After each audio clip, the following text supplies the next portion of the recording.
Hello అందరికీ నమస్తే. Welcome back to Lakshmi's kitchen tiles. ఈరోజు ఎండుమిరపకాయల పప్పు చేసుకుందామండి. అది ఎలా చేసుకోవాలో నేను చూపిస్తాను.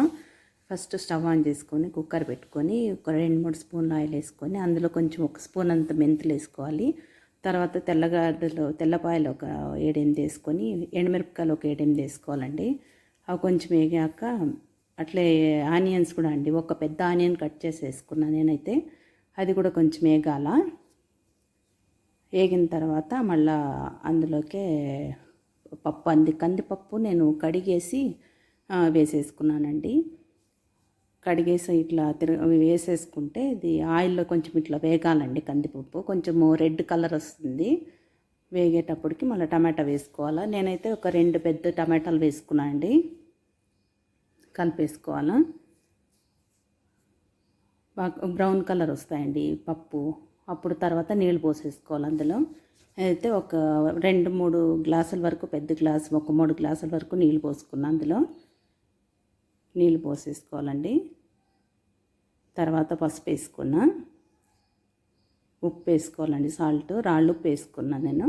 తర్వాత చింతపండు కూడా కొంచెం వేసుకున్నాను, నిమ్మ సైజ్ అండి, నిమ్మకాయ సైజు చింతపండు వేసుకొని కలిపేసుకోవాలా.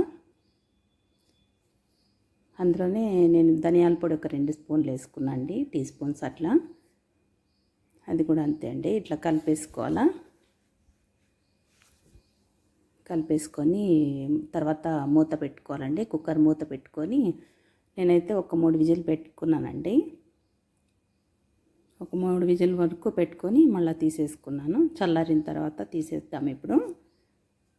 తీసేసుకొని చూడండి, కలర్ కూడా బాగా వచ్చింది. నేను ఎక్కువ వాటర్ వేయలేదండి. తర్వాత హాట్ వాటర్ వేసుకుందాం అనేసి ఎక్కువ వాటర్ వేయకుండా ఇట్లా పెట్టుకున్నాను. ఇట్లా బాగా పప్పు గుర్తుంటుంది కదండి, దాంతో బాగా కలుపుకోవాలా.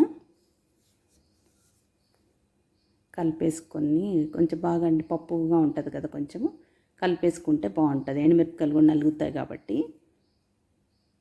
తర్వాత అందులో నేను హాట్ వాటర్ వేసుకున్నాను. 2 గ్లాసులంతా హాట్ వాటర్ వేసుకున్నా. తర్వాత పప్పు గుత్తినే బాగా కలిపేసుకోవాలా. చూడండి అట్లా కలుపుకోవాలా. అంత మళ్ళీ 1 గ్లాస్ వేసుకున్నాండి వాటర్ నేను. మరీ చిక్కబడిపోతుంది కదా, అందుకోసమని వాటర్ వేసేసుకున్నాను. హాట్ వాటర్ వేసుకోవాలండి, చల్లటి నీళ్ళు వేసుకోకూడదు. అంతే అండి. కొంచెంసేపు ఉడికిన తర్వాత మళ్ళీ మనము ప్యాన్ పెట్టుకొని అందుకు తిరువాతకి వేసుకోవాలండి. 2 స్పూన్లు వేసుకున్న ఆయిల్ వేసుకొని అందులో ఆవాలు, మినపప్పు, శనగపేడలు వేసుకుంటాం కదండి, వేసేసుకోవాలా.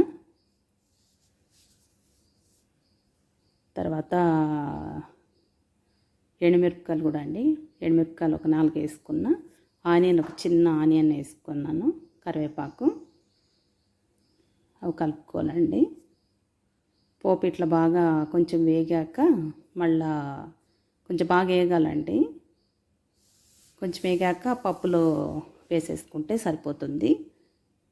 అంతే అండి. ఎంత మంచిగా ఉంటుందండి, చాలా బాగుంటుంది. టేస్ట్ కూడా చాలా బాగుంటుంది, చాలా చాలా బాగుంటుందండి. అంతే అండి. ఎండుమిరపకాయ పప్పు రెడీ అయిపోయినట్టే. మీరు కూడా ట్రై చేయండి ఇంట్లో. Thank you for watching. అంతే, కొత్తిమీర వేసేసుకున్నాము, అయిపోతుంది.